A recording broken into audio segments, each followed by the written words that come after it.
Hello friends, मैं शशि एक बार फिर से आप सभी का स्वागत करती हूँ आपके अपने चैनल शशि विद जी के क्लासेज में। कैसे सभी लोग, उम्मीद है कि सभी लोग बहुत अच्छे होंगे, अपनी तैयारी को भी बहुत अच्छा करे होंगे। सो फ्रेंड्स, जैसा कि आप सभी लोग जानते हैं, हम लोग जो है भारतीय राज्य व्यवस्था से संबंधित टॉपिक को लेके चल रहे हैं। तो ये जो टॉपिक है, ये कहें ये जो भारतीय राज्य व्यवस्था सब्जेक्ट है, इंडियन पॉलिटी है, इंडियन कॉन्स्टिट्यूशन है, ये सभी एग्जामों के लिए बहुत ही महत्वपूर्ण होने वाला है। सभी एग्जामों में इससे 8 से 10 क्वेश्चन पूछे जाते हैं। अब विशेषकर ध्यान दें, जो साथी जो है यूपीएसआई की तैयारी करने में लगे हुए, उनके लिए ये टॉपिक तो बेहद इम्पोर्टेंट होने वाला है। इससे इंडियन पॉलिटी से 15 क्वेश्चन जो है यूपीएसआई में पूछे जाते हैं। और फिर चाहे एसएससी जीडी हो, इसमें भी इस टॉपिक से सब्जेक्ट से जो है क्वेश्चन पूछे जाते हैं। तो ध्यान दीजिएगा, आप समझिएगा, ये जो सब्जेक्ट है इंडियन पॉलिटी, ये सभी एग्जाम में महत्वपूर्ण भूमिका निभाता है। तो आप लोगों को पैसेंस से और बेसिक से पढ़ना है, ठीक है। तो जैसा कि आप लोग जानते हैं, हम लोगों ने लगातार 4-5 क्लासों को पढ़ भी लिया है। आज हम लोग जो है बात करेंगे भारतीय संविधान का निर्माण। हम लोगों ने देखिए फर्स्ट क्लास से जाना था, बिल्कुल बेसिक से हम लोगों ने पढ़ा है कि हमारा जो भारत है किस प्रकार गुलाम बनाया अंग्रेजों ने, और किस प्रकार जो है हमारे भारत के जो नागरिक थे, इन लोगों ने किस प्रकार भारत को आज़ादी दिलवाई, और फिर इसके बाद किस प्रकार संविधान सभा की मांग की, और फिर किस प्रकार इसमें कितने सदस्य चुने गए, फिर इनका चुनाव किस प्रकार हुआ, मुस्लिम लीग में कितने सदस्य थे, और भारतीय कांग्रेस थी, इसमें कितनी सीटें इसको मिली थी। फिर इसके बाद हम लोगों ने जाना कि ये जो संविधान है, इसका निर्माण किस प्रकार किया जाएगा, इसमें कितनी समितियां होंगी, कितने अनुच्छेद होंगे, ऐसे सभी पॉइंट जो हम लोग पिछली क्लासों में पढ़ते हुए आए हैं। तो इसमें कुछ पॉइंट रह गए हैं जो हम लोग आज की क्लास में जानेंगे। जैसे कि पॉइंट बनाइएगा आप लोग, जो है संविधान सभा का निर्माण। जो साथियों ने पिछली क्लास में नहीं पढ़ा है, उनको जो है कुछ महत्वपूर्ण बातें उन बता देती हूँ। जैसे कि अगर आपसे पूछा जाएगा, जो संविधान सभा में पहले समितियां बनाई गई थी, जो संविधान सभा के सदस्य थे उनको कुछ काम सौंपा गया था, और कोई भी काम सौंपा जाएगा कोई बिना शेड्यूल के सौंप दिया जाएगा नहीं ना। तो पहले क्या किया गया, जो सदस्य थे, जो सीटें थी, सीटें बोल सकते हैं, सदस्य थे जो संविधान सभा के सदस्य थे, उनको काम दिया गया। एक कमेटी बना कर इनको जो है काम सौंपा गया था। जैसे हमने आपको बताया था संघ संविधान समिति, पॉइंट बना लीजिएगा जिन लोगों ने नहीं पढ़ा था, भारतीय संविधान की समितियां, ठीक है। तो पहली जैसे है संघ संविधान समिति, संघ संविधान समिति, ओके। और यहीं पर है संघ विषय समिति, संघ विषय समिति, ठीक है। अब देखिएगा, ये जो समिति है, जो कमेटी है, इसमें कोई अध्यक्ष भी होगा, कोई चेयरमैन भी होगा, कोई कमेटी होती है इसमें चेयरमैन होता है। तो इसी प्रकार यहाँ भी ये जो कमेटी बनाई गई, इनके हर कमेटी का एक अलग चेयरमैन था, ठीक है। तो इसमें ये जो दो कमेटी हमने आपको बताई है, संघ संविधान समिति और संघ विषय समिति, इन दोनों कमेटी के जो है चेयरमैन थे, अध्यक्ष थे, वो थे पंडित जवाहरलाल नेहरू। कौन थे? PT Nehru, okay. इसके बाद बात आती है नेक्स्ट समिति है, नेक्स्ट समिति है प्रांतीय संविधान समिति। ये देखिए संघ की थी यानी कि केंद्र की, ये प्रांत यानी राज्य की हो जाएंगी, ठीक है, राज्य की होंगी। ये प्रांतीय विषय सूची, विषय समिति, प्रांतीय विषय समिति, ठीक है।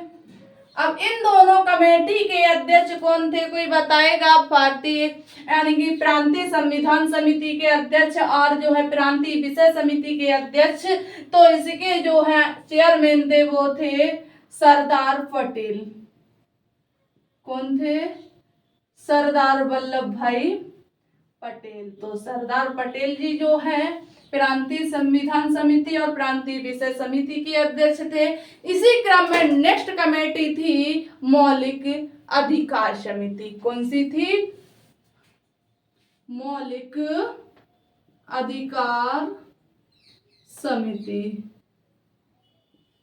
मौलिक अधिकार समिति, ठीक है,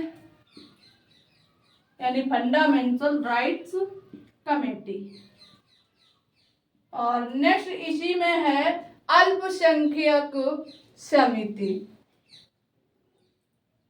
अल्पसंख्यक समिति। अल्पसंख्यक समिति। तो ध्यान देना है यहाँ पर जो है, यहाँ से इम्पोर्टेंट पॉइंट बनेगा, जो मौलिक अधिकार समिति है इसके अध्यक्ष कौन है?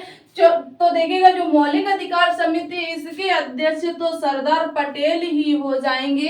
कौन होंगे? सरदार पटेल ही होंगे। सेम अल्पसंख्यक समिति है इसके भी जो अध्यक्ष होंगे वो भी सरदार पटेल ही होंगे। किसके? मौलिक अधिकार समिति के। और अल्पसंख्यक समिति के जो है चेयरमैन है कौन है? तो आपको बताना है सरदार पटेल जी, ठीक है। और यहीं पर अगर आपसे पूछा जाएगा कि मौलिक अधिकार उप समिति के अध्यक्ष कौन है, किसके? मौलिक अधिकार उप समिति के अध्यक्ष कौन है? बात की गई है किसकी? उप समिति की। ये अभी हम लोगों ने जाना था समिति को, अब हम लोग जानेंगे जो मौलिक अधिकार उप समिति है इसके अध्यक्ष कौन है? तो इसके अध्यक्ष हो जाएंगे जेपी कृपलानी। कौन? जेबी कृपलानी। नोट करना है, यहाँ से प्रश्न पूछा जाता है, ठीक है, जेबी कृपलानी। और नेक्स्ट है यहाँ पर जो अल्पसंख्यक समिति, और यहीं पर दूसरी बनी है अल्पसंख्यक उप समिति।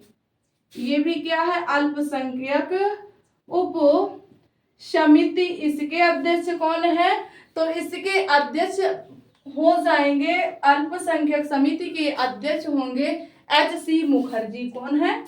एच.सी. मुखर्जी जो है, एच.सी. मुखर्जी जो है अल्पसंख्यक उप समिति के अध्यक्ष हैं, ठीक है। यहीं पर अब नेक्स्ट पॉइंट बनता है, नेक्स्ट कमेटी है वो है प्रक्रिया समिति। कौन सी? अगर अब आपसे पूछा जाएगा कि प्रक्रिया समिति के जो है अध्यक्ष कौन है, प्रक्रिया समिति के अध्यक्ष, तो आपको बताना है प्रक्रिया समिति के अध्यक्ष जो है कौन होंगे? तो आपको बताना है डॉक्टर राजेंद्र प्रसाद। या आपसे यही पूछा जाए झंडा समिति के अध्यक्ष कौन?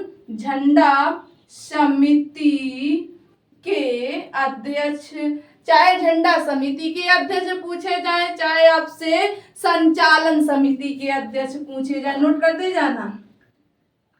संचालन याद भी यही हो जाएगा, ठीक है, एक बार रिवीजन कर लेना है।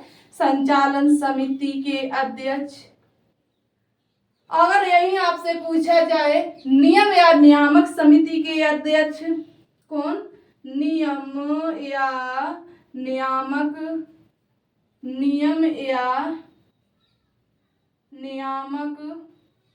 समिति के अध्यक्ष तो भी कौन हो जाएंगे?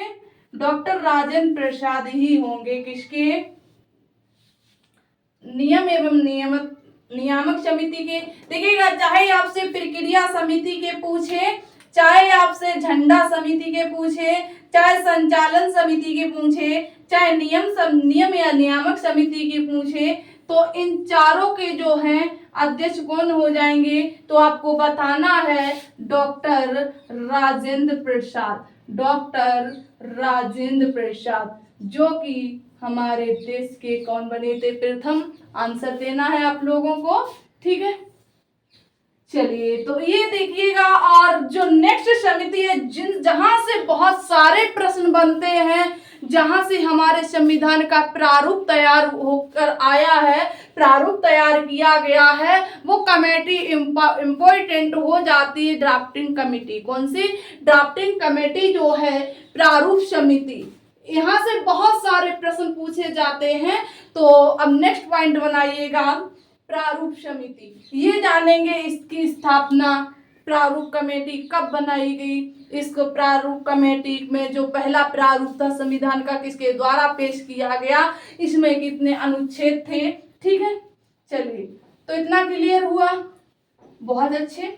अब नेक्स्ट पॉइंट बनाइएगा, आज की क्लास का पॉइंट रहने वाला है प्रारूप समिति। आप लोग बताएंगे जो प्रारूप समिति है, जो ड्राफ्टिंग कमेटी है, इसके जो है चेयरमैन कौन थे और इसके मेंबर कौन कौन थे। तो आप लोगों को सिर्फ और सिर्फ चेयरमैन बताना है, चेयरमैन कौन कौन थे। ठीक है, कौन कौन, क्या एक ही थे चेयरमैन, और उसमें मेंबर भी। मेंबर कितने थे, टोटल कमेटी में कितने मेंबर थे। तो पहले तो आप लोग नेक्स्ट पॉइंट बनाइएगा, प्रारूप समिति। प्रारूप समिति यानी कि ड्राफ्टिंग कमेटी, ड्राफ्टिंग कमेटी। ठीक है, हाँ, अब बात करते हैं जो ड्राफ्टिंग कमेटी है, ये किसके द्वारा तैयार की गई थी, किसके द्वारा बनाई गई थी। तो आपको बताना, ये जो प्रारूप समिति है, इसके अध्यक्ष जो है डॉक्टर बी.आर. अम्बेडकर हैं। कौन? Doctor B R. अम्बेडकर जी हैं, डॉक्टर भीमराव अम्बेडकर जी हैं। ठीक है, यहाँ से प्रश्न पूछा जाता है प्रारूप समिति के अध्यक्ष कौन है।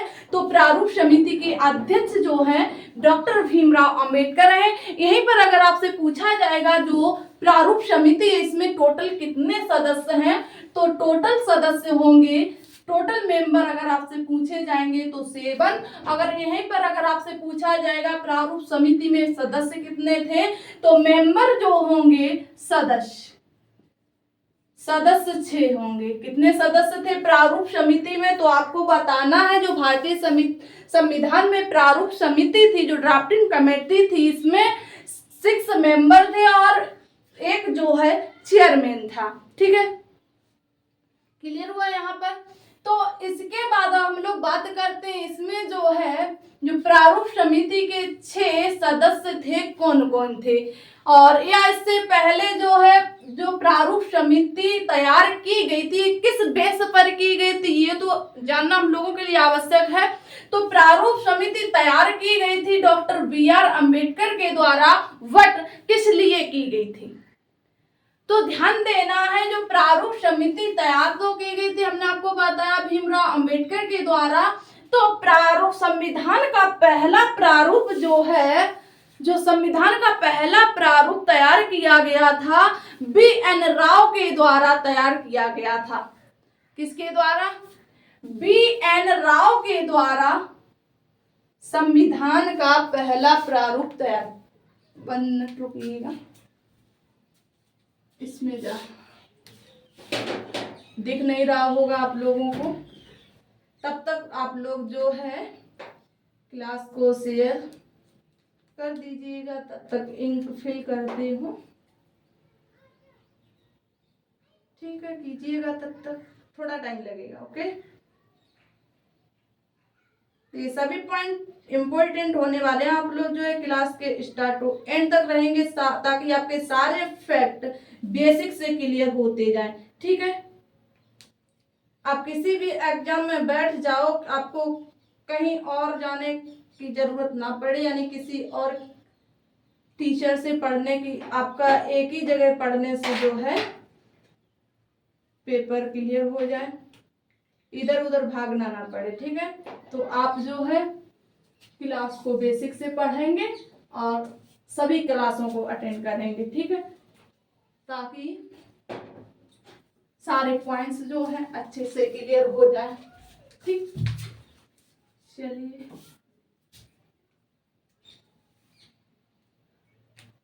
बस थोड़ी देर और वेट कीजिएगा, तब तक आप लोग जो है नाश्ता वास्ता चाय पानी जो हो कर लीजिएगा जी।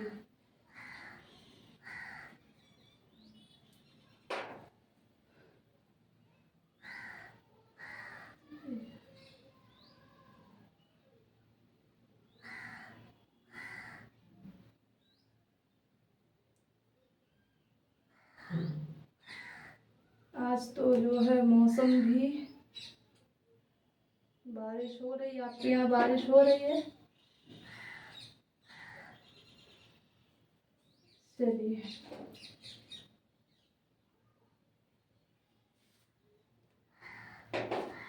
You are ready?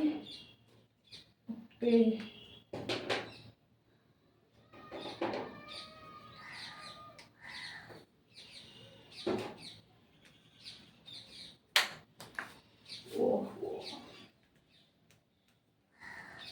ये जल्दी का काम शैतान का होता है, यही हो रहा है।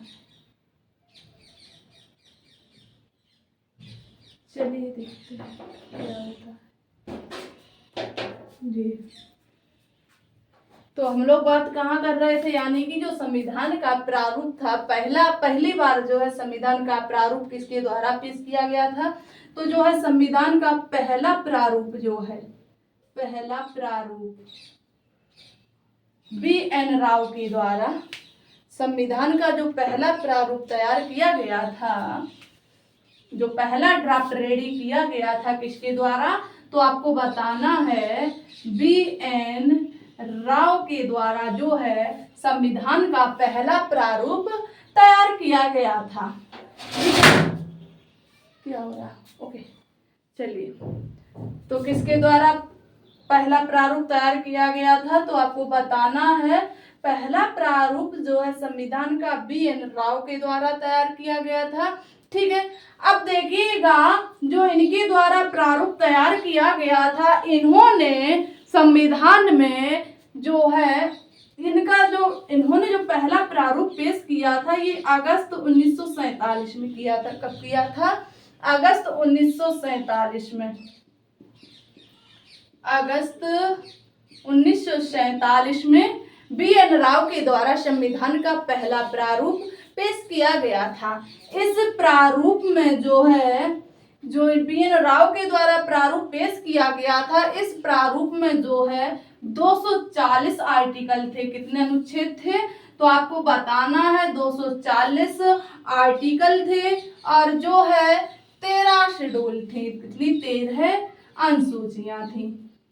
13 अनुसूचियां थी। ठीक है, वर्तमान में कितनी है? तो BN राव के द्वारा जो प्रारूप तैयार किया गया था इसमें 240 आर्टिकल थे। ठीक है, और जो है 13 शेड्यूल थे, अनुसूचियां थी। ठीक है, अब इन्हीं की जांच करने के लिए ये जो अनुच्छेद थे और जो अनुसूचियां थी, इन्हीं की जांच करने के लिए ये संविधान समिति बनाई गई थी। ये जो प्रारूप इन्होंने पेश किया था BN राव के द्वारा, तो ये जो इसमें अनुच्छेद थे, जो अनुसूचियां थी, इन्हीं की जांच करने के लिए किसका गठन किया गया था? तो आपको बताना है प्रारूप समिति का गठन किया गया था। क्लियर हुआ? आप लोगों ने जाना ये प्रारूप समिति क्यों बनाई गई थी, ये भी इम्पोर्टेंट हो जाता है। ठीक है, और ये जो प्रारूप समिति है, अब यहाँ से पूछा जाएगा ये कब बनाई गई थी, प्रारूप समिति का गठन कब किया गया था? तो आपको बताना है प्रारूप समिति का जो गठन है ये 22 अगस्त को किया गया था। कब किया गया था? 22 अगस्त को, 29 अगस्त को, 22 अगस्त को नहीं, 29 अगस्त 1947 को किया गया था। इसका गठन तो आपको बताना है, प्रारूप समिति का गठन जो है 29 अगस्त 1947 को किया गया था। इसके अध्यक्ष डॉक्टर भीमराव अंबेडकर और इसमें जो है 6 अन्य सदस्य भी शामिल थे। इतना क्लियर हो गया। और जो है अगर आपसे पूछा जाए जो प्रारूप समिति, इसको और किस नाम से जाना जाता है, अगर आपको यहाँ पर प्रारूप समिति ना देकर कुछ और पूछ लिया जाए, जैसे हमने आपको बताया ड्राफ्टिंग कमेटी, क्या है ड्राफ्टिंग कमेटी, ठीक है, ड्राफ्टिंग कमेटी, या फिर पांडु लेखन समिति, क्या पांडु लेखन समिति के नाम से भी जाना जाता है। किसको, जो प्रारूप समिति है इसको पांडुलेखन समिति भी जाना जाता है, कहा जाता है। ठीक है, यहाँ पर बेसिक क्या किया गया था, बेसिक संविधान का बेसिक प्रारूप जो है रेडी कर लिया गया था। क्लियर हो गया इतना? यस या नो में आंसर देंगे और आप लोग जो है इतना नोट करते हुए चलेंगे। फिर हम लोग जो है आगे बढ़ते हैं। इसमें जो सदस्य अध्यक्ष थे कौन थे, हमने आपको बताया डॉक्टर BR अम्बेडकर थे। और इसमें जो है सदस्य 6 कौन कौन थे, इनको हम लोग एक बार पढ़ लेते हैं। जो अध्यक्ष हैं प्रारूप समिति के, जो सदस्य मेंबर है, ये इंपॉर्टेंट हो जाते हैं, कहीं कहीं पूछ लेते हैं। ठीक है, चलिए, और इसकी हम आप लोगों को ट्रिक भी बताएंगे याद करने के लिए, और आसानी से याद हो जाएगा। ठीक है, चलिए, यानी भीम बोले किससे, गोपाल कृष्ण से, कि माधव टीटी सादुल्ला को बुलावा। ऐसी कुछ ट्रिक है, जो ट्रिक या कंटेनर कुछ भी हमको बताएंगे। ठीक है, चलिए, तो पहले तो हम लोग जानेंगे जो प्रारूप समिति है, इसके अध्यक्ष तो हमने आपको बताया डॉक्टर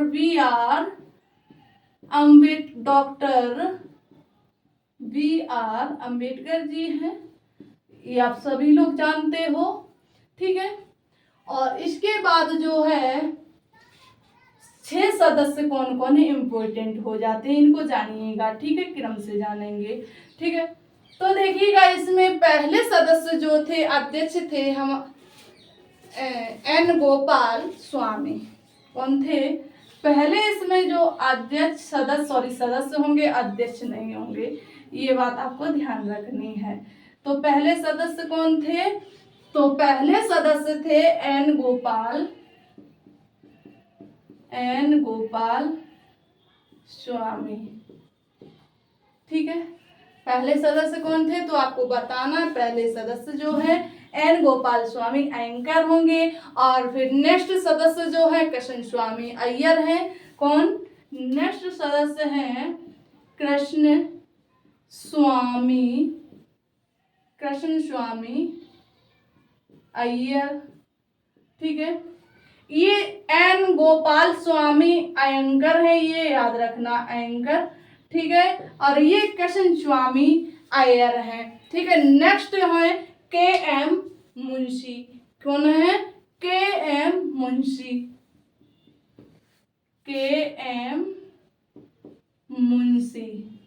ये एकमात्र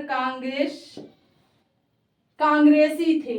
कांग्रेस के सदस्य, कांग्रेस पार्टी के सदस्य सभी थे, और जो KM मुंशी थे जे एकमात्र कांग्रेसी थे। ठीक है, यहाँ से प्रश्न पूछा जाता है कि प्रारूप समिति में ऐसा कौन सा सदस्य जो कांग्रेसी था, तो आपको बताना है KM मुंशी जो है एकमात्र कांग्रेसी थे। ठीक है, और नेक्स्ट है सर सैयद मोहम्मद सादुल्ला। कौन है, सर सैयद मोहम्मद सादुल्ला। ठीक है, एकमात्र मुस्लिम सदस्य कौन है, तो आपको बताना है प्रारूप समिति में एकमात्र मुस्लिम सदस्य जो हैं वो सर सैयद मोहम्मद सादुल्ला है। ठीक है, नेक्स्ट है N माधवराव माधवराव, एन माधवराव, ठीक है। और इसके बाद जो है नेक्स्ट है टीटी कृष्णमचारी। कौन है? TT Krishnamachari, TT Krishnamachari. ये जो है 6 सदस्य जो हैं प्रारूप समिति के सदस्य हैं, ठीक है। पहले कौन है? एन गोपाल स्वामी एंकर, दूसरे हैं कृष्ण स्वामी अय्यर, तीसरे हैं के एम मुंशी जो एकमात्र कांग्रेसी हैं, और चौथे जो है सर सैयद मोहम्मद सादुल्ला जो एकमात्र मुस्लिम सदस्य हैं। नेक्स्ट है एन माधव, तो एन माधव राव जो है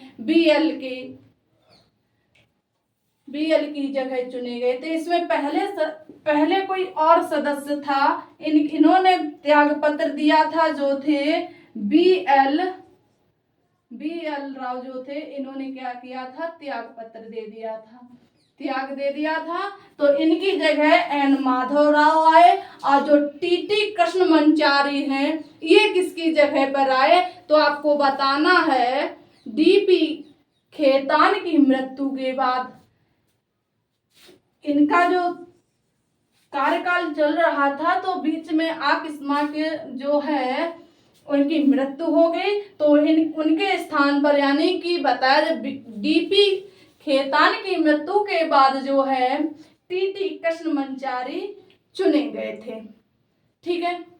और इसकी आप जो है ट्रिक भी नोट कर लीजिएगा, आप लोगों को आसानी से याद रहेगा। ये जो प्रारूप समिति के क्या है सदस्यों को अध्यक्ष तो आप लोगों को याद ही रहेंगे, ठीक है। यानी कि जो BR अम्बेडकर है ये कहाँ से चुने गए थे, और फिर दूसरी बार कहाँ से चुने गए थे? ये पश्चिमी बंगाल से चुने गए थे, और जो बंटवारे के बाद पाकिस्तान में चला गया।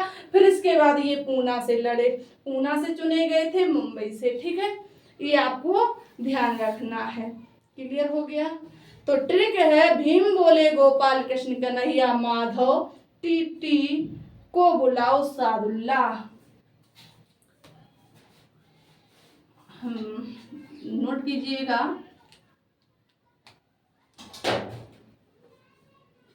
ट्रिक जो है भीम बोले गोपाल, भीम बोले गोपाल कृष्ण, भीम बोले गोपाल कृष्ण कन्हैया माधव, कृष्ण कन्हैया माधव, भीम बोले गोपाल कृष्ण कन्हैया माधव, टीटी को बुलाओ शादुल्ला।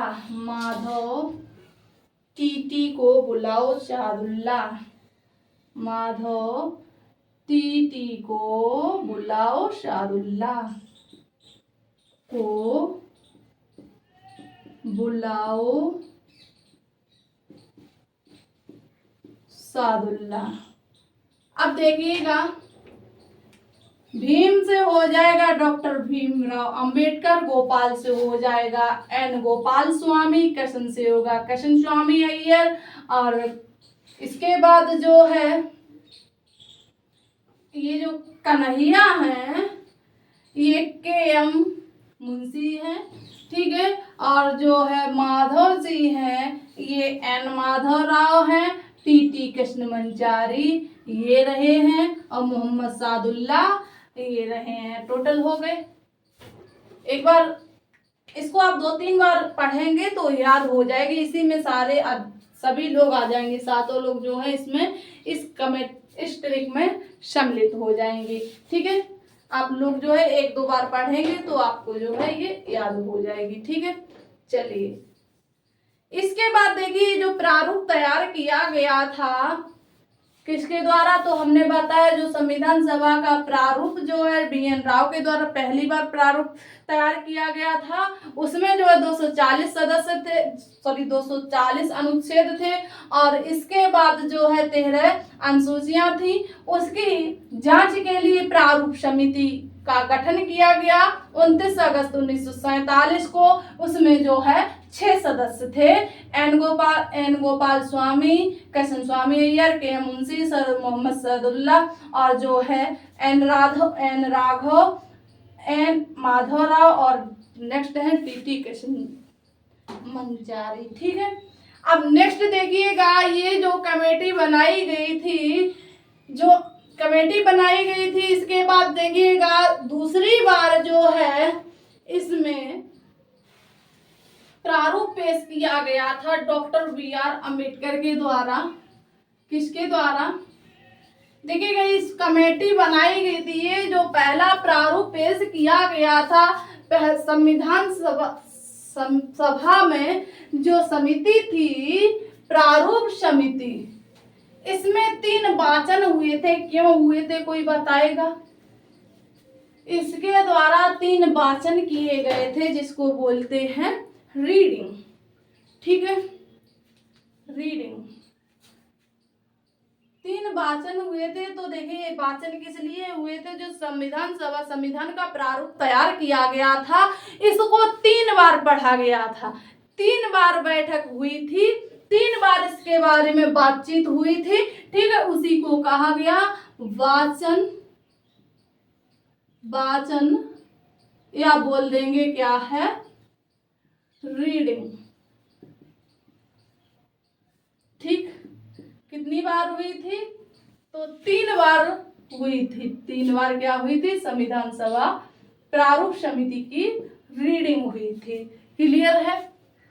अब देखिए, ये कब कब हुई थी? पहली बार कब हुई थी, दूसरी बार कब हुई थी और तीसरी बार कब हुई थी? ठीक है, एक प्रश्न है आप लोगों से, जो संविधान सभा में प्रारूप तैयार किया गया था, पेश किया गया था डॉक्टर बी.आर. अम्बेडकर के द्वारा 26 नवंबर 1949 को, उसको क्या नाम दिया गया था? इसका आंसर आप लोग कमेंट करेंगे, किस नाम से जाना जाता है? ठीक है, इसका आंसर आप लोग जो है कमेंट करके बताएंगे। अब देखिएगा, वाचन की बात करते हैं हम लोग। तो पहला वाचन जो है, फर्स्ट रीडिंग जो हुई थी संविधान में, जो फर्स्ट रीडिंग हुई थी, तो ये हुई थी 4 नवंबर को। 4 नवंबर 1948 से 9 नवंबर 1948 तक चली थी। 4 नवंबर 1948 से लेकर 9 नवंबर 1948 तक चली थी फर्स्ट रीडिंग। कब से कब तक? तो आपको बताना है। 4 नवंबर 1948 से 9 नवंबर 1948 तक जो है फर्स्ट रीडिंग चली थी। फर्स्ट रीडिंग चली थी। ठीक है, इसके बाद बात करते हैं सेकेंड रीडिंग की। सेकेंड रीडिंग कब से कब तक चली थी? तो सेकेंड रीडिंग जो है ये चली थी 15 नवंबर से लेकर 17 अक्टूबर तक। 15 नवंबर 1948 से लेकर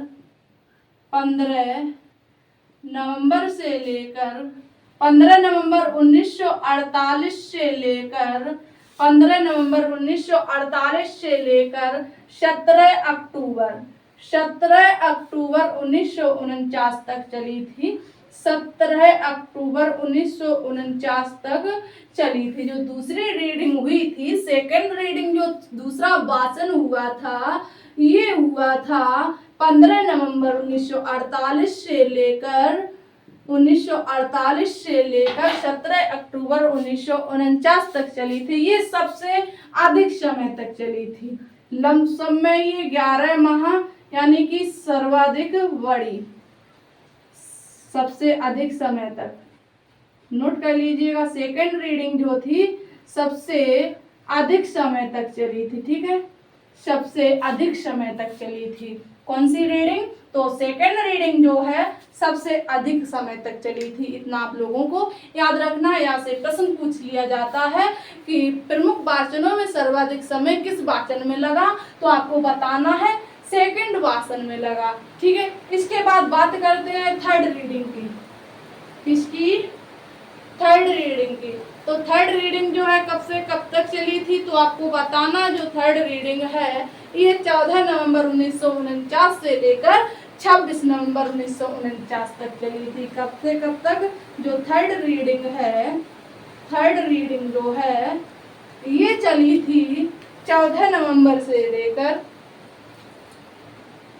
14 नवंबर 1949 से लेकर 26 नवंबर 1949 तक चली थी। अब हम लोग आ गए जो फाइनल रिजल्ट था, जो संविधान सभा में जो लास्ट प्रारूप पेश किया गया था वो 26 नवंबर 1949 को लास्ट में संविधान सभा में प्रारूप पहुंचाया गया था, संविधान बनाकर तैयार कर लिया गया था या संविधान सभा द्वारा अंगीकृत कर लिया गया था। या 26 नवंबर को संविधान दिवस या विधि दिवस या कानून दिवस के रूप में मनाते हैं।